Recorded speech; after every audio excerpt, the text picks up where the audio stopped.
সুষ্ঠু নির্বাচন অনুষ্ঠানের জন্য সেনাবাহিনীর সহযোগিতা কামনা করেছেন অন্তর্বর্তীকালীন সরকারের প্রধান উপদেষ্টা অধ্যাপক ডক্টর মোহাম্মদ ইউনূস। বাংলাদেশ সামরিক বাহিনী কমান্ড অ্যান্ড স্টাফ কলেজের গ্র্যাজুয়েশন সনদ বিতরণ অনুষ্ঠানে তিনি এমন আহ্বান জানান। মিরপুর সেনানিবাসে ডিএসসিতে এসে পৌঁছালে তিন বাহিনীর প্রধান ও ডিএসসিএসির কমান্ড্যান্ট সেখানে প্রধান উপদেষ্টাকে স্বাগত জানান।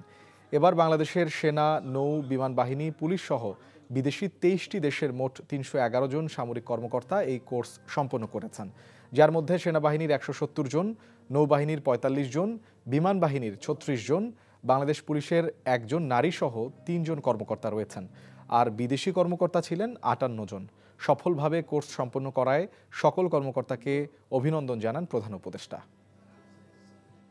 The time for election, we are looking forward to it, and we announced the date for February, first half of February. Again, we need the support from our armed forces, from our police, and law enforcing agencies, all types, because it is a big undertaking coming from an uprising, moving to an election. It's a very big, peaceful.